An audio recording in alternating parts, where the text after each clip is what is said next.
ପାଲା ଶିଖିବା ପାଇଁ ପାଲା ଗାଇବା ଆମର 28 ବର୍ଷ ହେଲା ମୁଁ କିଛି ଶିଖିନି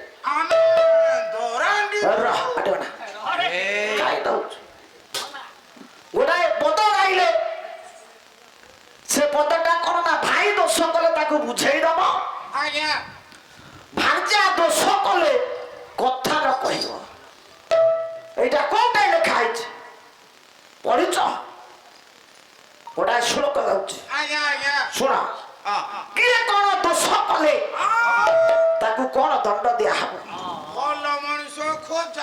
ଖୋଜିବା ଖୋଜିବା ଆମେ ଖୋଜିବା ରହ କାହିଁ କହୁଛୁ ଶୁଣ ଶୁଣ ଚାଣକ୍ୟ ନୀତି ଚାଣକ୍ୟ ଗୋଟେ ସୁନ୍ଦର ଶ୍ଲୋକ କହିଲେ କଣ କହିଲେ ଦାସୀ ଦଣ୍ଡମ ଶିର ଲଣ୍ଡମ ମିତ୍ର ଦଣ୍ଡମ ଭାଷଣ ଭାର୍ଯ୍ୟା ଦଣ୍ଡ ପୃଥକ ସଜ୍ଜିଆ ବିପ୍ର ଦଣ୍ଡ ମନାନ୍ତର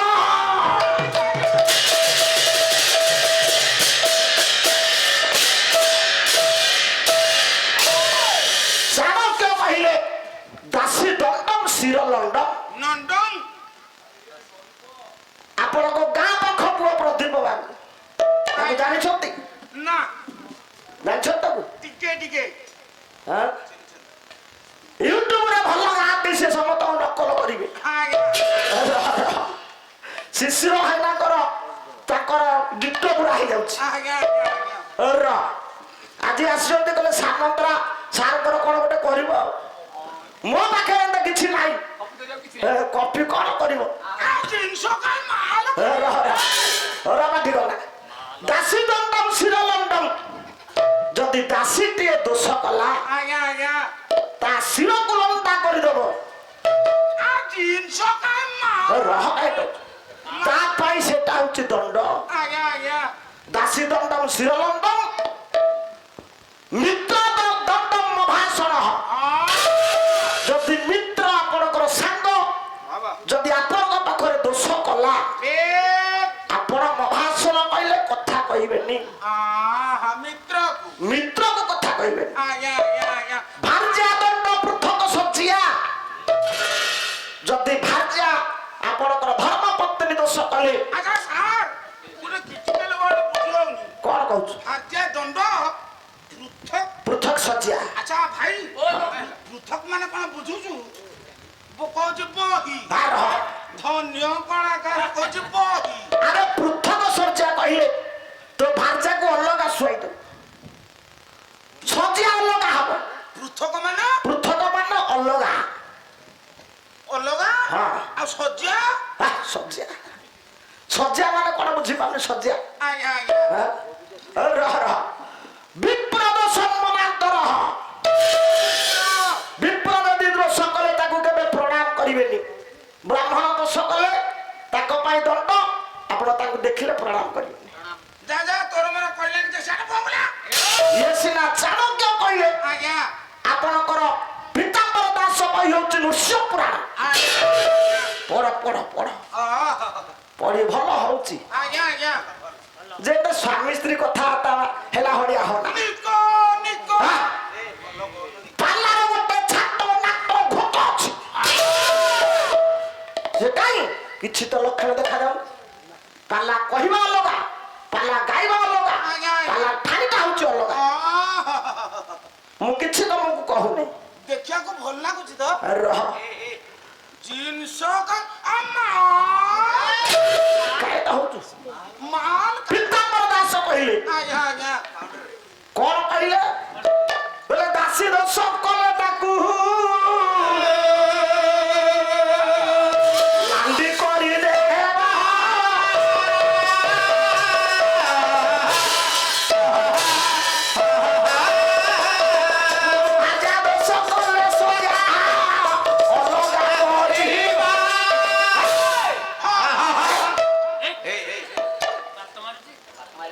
যদি দাসী দোষ কলা পীতাম্বর দাস কহিলে তাকে লান্ডি করিদব ভাର୍ଯ୍ୟା দোষ কলে সজ্জা অলগা করিব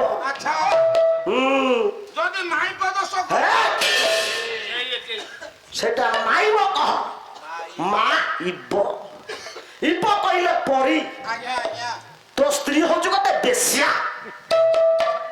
ଏ ବସୁଧିଆ ତୁ ଗୋଡି ମାଟି ହେଇଯା ଗୋଡି ମାଟି ହେଇଯା ତା ଭିତରେ ମେଣ୍ଟାଲ ଅଛି ଥୋମଣାରେ ବାଜିବ ବଡ ବହିବ ଜାଣୁନି କି ଫାଣୁନି ଜଗାରେ ଆଜ୍ଞା ଛିଡା ଛିଡା ଛିଡା। ମାଇ ଚିଡ଼ା କହୁଛି ମେ ଗୋଡି ମାଟି ମୁଁ କହିଲି ତୋ ସ୍ତ୍ରୀ ଗୋଟେ ବେଶ୍ୟା। ଆଜ୍ଞା ସେ ପୁରା ଫାଡେ ଯିବ ତମର ଏଟା ଗୋଟେ ରସହୀନ ପାଳିଆଟା ସବୁ ଗଲା କଣ କହିବେ? କଣ ତମେ ମିଡିଏଟର ହେଇଥିଲ କି ହେ ପ୍ରଭୁ ଏ ଘର କଥା ଆଣିକି ଆରେ କାହିଁକି କହିଲେ ମତେ କହୁନୁ? କାଇଁ କହିଲେ ଏ କଥା ତୋ ସ୍ତ୍ରୀ ହଁ ତୋର ହଉଛି ମା। ଦେଖ ହେ ଏଇନେ କହୁଥିଲେ ବେଶିଆ ସାଙ୍ଗେ ସାଙ୍ଗେ ମା ଆଚ୍ଛା ସ୍ତ୍ରୀ ଯଦି ମା ହେଲା ମା କଣ ହବ ର ତୋ ସ୍ତ୍ରୀ ହଁ ଗୋଟେ ବୁଦ୍ଧିମତୀ ହଁ ଭାଣିଜି ତ ଏଥର ଯାହା କହିଲେ ଚଳିବ ଆଉ କିନ୍ତୁ ତୋ ସ୍ତ୍ରୀ ଗୋଟେ ବେଶ୍ୟା। ଆଚ୍ଛା ତମେ ମିଡିଏଟର ହେଇଥିଲ ଟି ପଚାରୁନୁ କେମିତି କହିବି? ନାଇଁ କେମିତି ତ କହିବେ ହଁ ତମେ ତାକୁ ଆଣିକି ମୋରି ପାଖରେ ବାହିଦେଲ କାହାକୁ କାହାକୁ ବିଷୟ ବେଶ୍ୟା ଏଟା ବେଶ୍ୟା କହ ମତେ ପଚାରେ ତୋ ସ୍ତ୍ରୀ କେମିତି ବେଶ୍ୟା। କୁହନ୍ତୁ କୁହନ୍ତୁ ଆଉ ଗୋଟେ ଶ୍ଲୋକ ଗାଉଛି ଆଜ୍ଞା ଆଜ୍ଞା ସାରଥ୍ୟ କହିବେ ଏ କଣ କହିଲେ? ଆଜ୍ଞା କୋପେ ଦାସୀ ରତେ ବେଶ୍ୟା ଭୋଜନେ ଜନନୀ ସୋମା ବିପଦ ମନ୍ତ୍ରୀର ବୁଦ୍ଧି ସାହାରି ଯା ପ୍ରାଣ ବଲ୍ଲଭା।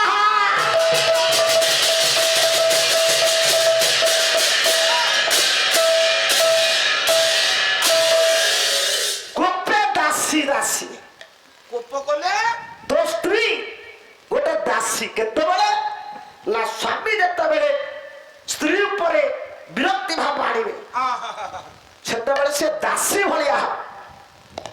ଗୋପେ ଦାସୀ ଜାଣିବେ ସେ ପ୍ରକୃତ ସ୍ତ୍ରୀ ଆଜ୍ଞା ଆଜ୍ଞା ରକ୍ତ ବେଶିଆ ମାନେ ତୋ ସାଙ୍ଗରେ ତୋ ସ୍ତ୍ରୀ ପ୍ରେମ କଲା ବେଳେ ରତି କଲା ବେଳେ ଆଚ୍ଛା ଆଚ୍ଛା ବେଶ୍ୟା ଠାରୁ ଆହୁରି ଉନ୍ନତ ଧରଣର ପ୍ରେମ ଯିଏ ଦାନ କରେ ସିଏ ହଉଛି ପ୍ରକୃତ ସ୍ତ୍ରୀ। ଆଚ୍ଛା ଭାଇନା ତମର ହଁ କୁହନ୍ତୁ କୁହନ୍ତୁ ଆଜ୍ଞା ତୁ କାହିଁକି ଭାଇନାକୁ କହୁଛୁ? ମୁଁ ପଚାରୁଥିଲି ଜନନୀ କେତେବେଳେ ମା କେତେବେଳେ କେତେବେଳେ ଚାଣକ୍ୟ କହିଲେ ଭୋଜନେ ଜନନୀ ସମାହ। ମାନେ ତୋ ସ୍ତ୍ରୀ ଯେତେବେଳେ ତୋତେ ଖାଇବା ପାଇଁ ଦବ ଆଚ୍ଛା ସେତେବେଳେ ସେ ହଉଛି ଜନନୀ। ଜନନୀ ବିପଦ ମନ୍ତ୍ରୀର ବୁଦ୍ଧି ହେଲା ହେଲା ତୋତେ ବିପଦ ପଡିଛି ଆଜ୍ଞା ମନ୍ତ୍ରୀ ପରି ଯିଏ ବୁଦ୍ଧି ଦେଲା ସିଏ ହଉଛି ପ୍ରକୃତ ସ୍ତ୍ରୀ। ଆଜ୍ଞା ଆଜ୍ଞା ଆଜ୍ଞା ଆଚ୍ଛା କହିଲୁ କୋଉ କଥା ଗୋଟେ ଗୋଟେ ଦୁଷ୍ଟା ନାରୀ ଥାଏ ଦୁଷ୍ଟା ଦୁଷ୍ଟା ତାଙ୍କ ଲକ୍ଷଣ କଣ? ତୋ ସ୍ତ୍ରୀର ସେ ଲକ୍ଷଣ ଅଛି ନା ନାଇଁ ଦେଖିବା। ଦେଖିଆ କହିଲ କହିଲ କହିଲ ଶୁଣିବୁ ଆଜ୍ଞା ଶୁଣିବୁ ହଁ ଟିକେ ନକ୍ଷ ଆଉ ଗୋଟେ ଶ୍ଲୋକ ଚାଣକ୍ୟ କହିଲେ କୋପେ ବାଘ୍ରୀ ରତେ ସର୍ପି ଭୋଜନେ ରାକ୍ଷସୀ ସମା ବିପଦଂ କାତରା ଶୈବ ସାହାରି ଯା ପ୍ରାଣ କଣ୍ଟକା।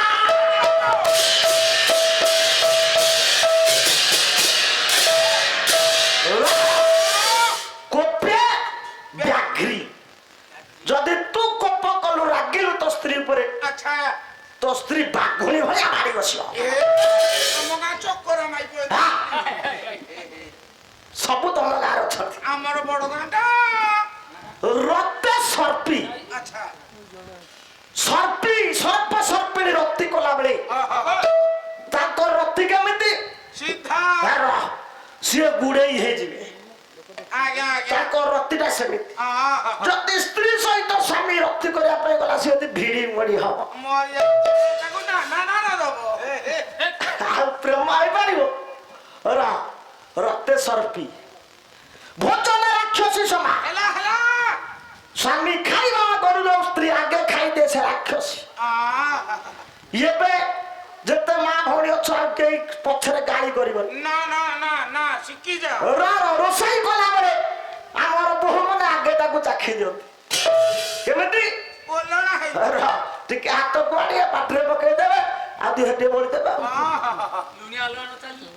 ନା ନା ନା ନା ରସୁଣ ସେମିତି କରିବନି କାହିଁକି ଆଚ୍ଛା ନା ସେ ଅନ୍ନ ଆପଣଙ୍କର ପତି ଦେବତା ଖାଇବେ ଦେଢଶୁର ଖାଇବେ ଆଜ୍ଞା ଆଜ୍ଞା ଶ୍ୱଶୁର ଶାଶୁ ଖାଇବେ ଆଜ୍ଞା ଆଜ୍ଞା ତେଣୁ ସେଟା ଉଚ୍ଚିଷ୍ଟ ହେଇଗଲା ତେଣୁ ଆପଣ ଉଚ୍ଚିଷ୍ଟ ଯଦି ଦେବେ ଆପଣଙ୍କର ଆୟୁଷ ହାନି ହବ ଆଗେ ଓହ୍ଲେଇକି ସ୍ୱାମୀ କି ଦବ ରହ ପାଟି କରନା କାହିଁକି ଏତେ କଥା କହିଲି ପତିଭକ୍ତା ନାରୀ ଯଦି ସ୍ତ୍ରୀ ଦୋଷ କଲା ତାର ସଜ୍ଜାକୁ ଅଲଗା କରିଦବ ଆଉ ଭାଇ ଦୋଷ କଲେ ଭାଇ ଦୋଷ କଲେ ତାକୁ କେରଳ ପଠେଇବ ନୃସିଂହ ପୁରାଣ ପିତାମ୍ବର ଦାସ କହି ଆଜ୍ଞା ବୋଲେ ଭାଇ ଦୋଷ କଲେ ତାକୁ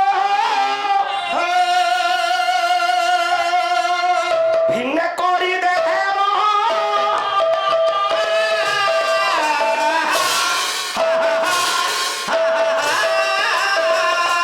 ଦୋଷ କଲେ କେବେ କଥା କହିବା ये पूरी जिला भाई को आज कुंड छाड़ी के खा बसारे भाई जदी दोष कला आज्ञा आज्ञा मन ल ताको भिन्न कर दबो अलग कर दबो आज्ञा आ विप्र दोष कले ताको केबे मान्य करबो नै नमस्कार हबो अच्छा महाभारत रो कथा आज्ञा आज्ञा भला मनीष खोजा चली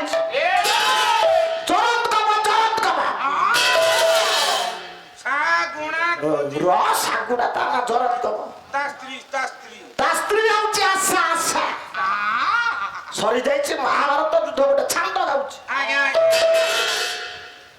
गायक जाकू उपाधि दिया दैछि केशरी केशरी गायक केशरी उदयनाथ शर्मा नयागढ़ जिल्लार गौरव जाकर घर होछि कुंभारपड़ा से गायक केशरी उदयनाथ शर्मा कहले से भारत युद्ध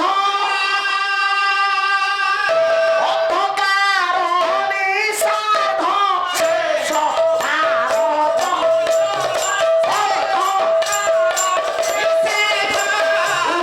भूमि रहिवाद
सरी जाइछि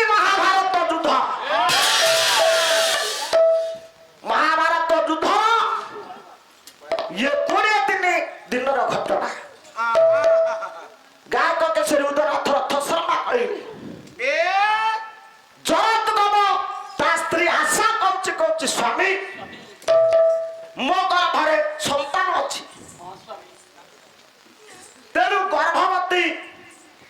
ଶାଗୁଣି ଆଶା କହୁଛି ମୁଁ ମଣିଷ ମାଂସ ଖାଇବି। ଭଲ ମଣିଷର ମାଂସ ମୁଁ ଖାଇବି ସ୍ୱାମୀ।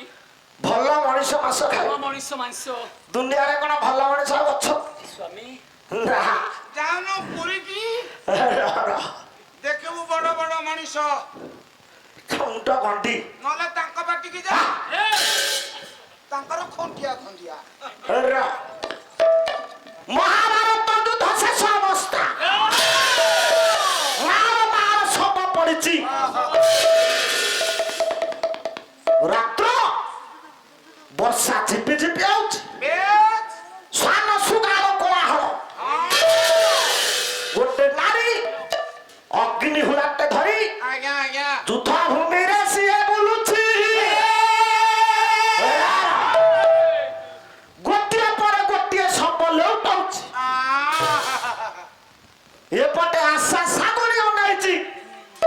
କିଏ ଭଲ ମଣିଷ ପ୍ରମାଣିତ ହେଲେ ମହାଭାରତରେ ମୁଁ ତା ମାଂସ ଖାଇବି। ସେ ନାରୀ ଜଣକ ଅଗ୍ନି ହୁଳା ଧରି ମହାଭାରତ ଯୁଦ୍ଧ ଭୂମିରେ ଶବକୁ ଲେଉଟାଉଛି।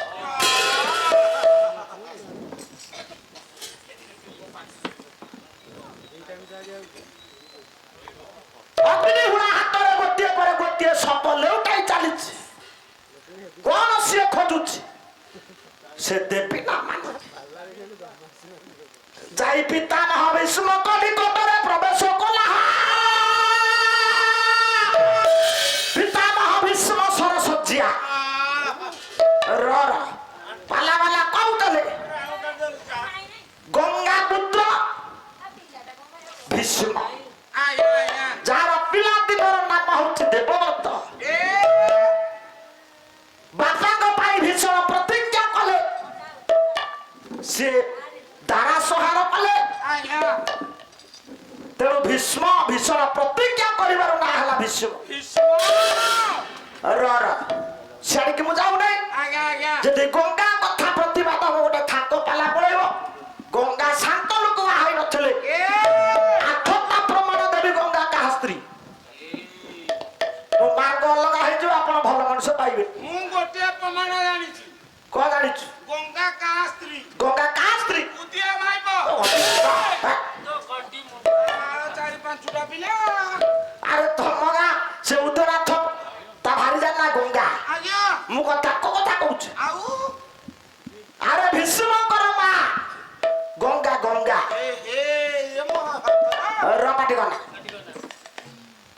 ପିତାମହ ଭୀଷ୍ମ, ଯାହାର ନାମ ଦେବବ୍ରତ।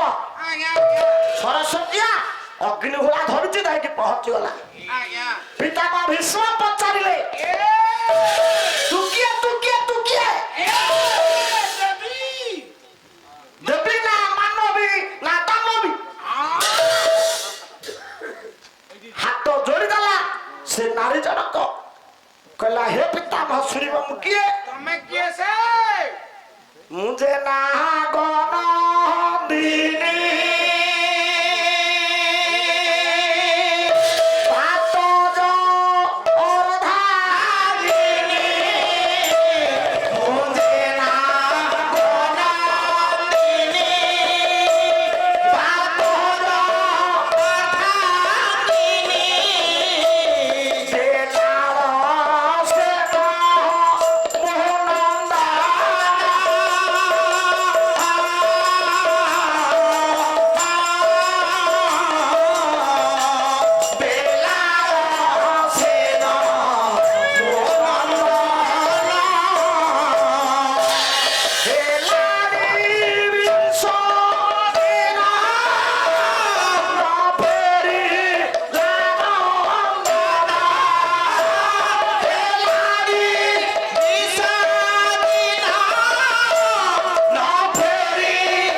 ও